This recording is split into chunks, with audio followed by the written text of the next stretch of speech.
Okay, I wanted to do a quick video on the Lorex system as far as security goes. There's some simple things you can do to make your system more secure. These systems are known not to be very secure. None of these systems are. And so here's what I want to do. First of all, let's connect to our system.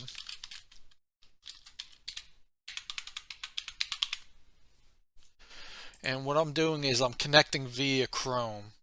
And the reason why I'm using Chrome is because I'm connecting through an HTTPS connection to my system instead of a HTTP.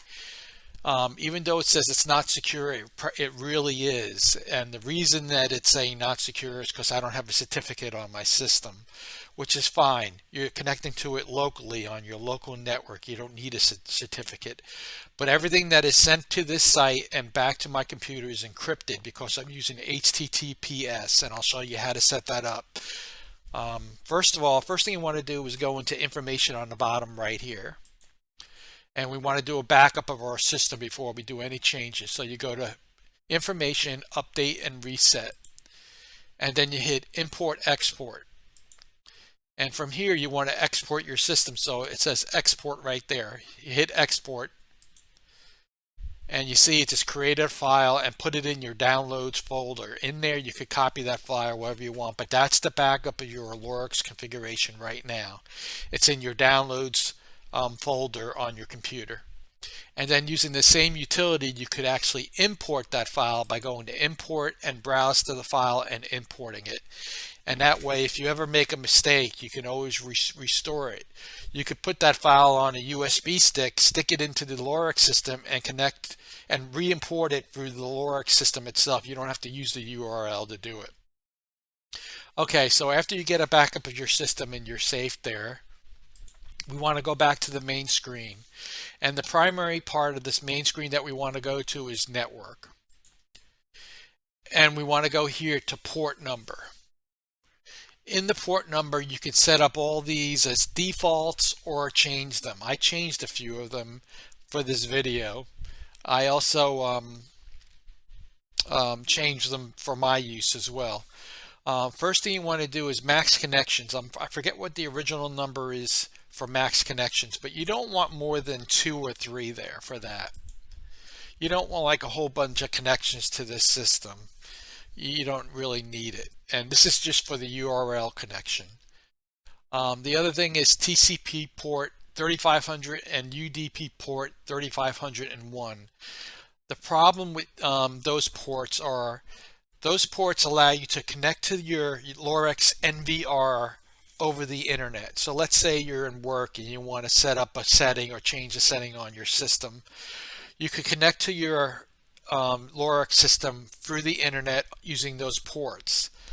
The problem with using those ports is you don't know who created this software. It could be China. It could be somebody that doesn't, there could be backdoors and they could allow you to get into your system without you knowing it. So if you're going to connect to your system, I'd suggest don't opening these ports in your firewall. These you can't really do much about. You got to put something in there just to get this to save. But do not open your firewall to these ports. And so we're going to leave them as the standard ports. We're not going to use it. Now HTTP port is normally port 80, I think, on this. I changed it to 99. I'm never going to use it. To connect to 99, you would have to put, say, :99, and then you'll be able to connect to it on your URL. But I'm never going to use that. That's not secure. Instead, I enabled HTTPS port 443 and I enabled it here. And then when you put the IP in, it automatically connects through 443, which is an encrypted connection to your Lorex system. So all the data being transferred between your workstation and the Lorex system will now be encrypted on 443. The problem is with 443, you're going to have to use a browser like Chrome, IE, Edge, even Firefox.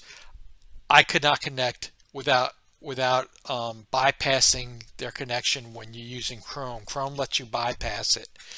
It is still encrypted, so that's fine.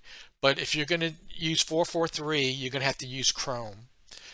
Now, port 554 on the RTSP port is for your workstation to communicate with the Lorix for special applications. I'm not sure what those applications are. I'm not sure if you could change that port, but it's all local traffic. I don't think you're going to have to worry about it. But that's the only thing I could say is that port has to be set up somehow, and you might also keep it as the default. Now the NTP server is the actual time server, and what this does is the Lorix system goes out and gets the time from like a government site like NASA or something, and that's how you get your timestamps at atomic level times and dates. If not, it's going to use the internal clock inside the Lorix system, but this is a better way to get time. So the RTSP allows you to connect using like a command line of some kind, I think. The problem with not setting up any of these ports is the Lorix, it could have backdoors in it. You don't want to connect to your system over the internet. If you want to connect to your system over the internet, you buy yourself a VPN and you connect to your workstation over the internet, and then you connect to your Lorix system that way. Lorix allows you to connect over the internet as a standalone device, but you don't want to do that. And that's just about it for the part one of the security system. I'll probably do a part two, but you want to set these ports up, and I'll probably be changing some of these ports after I'm done. But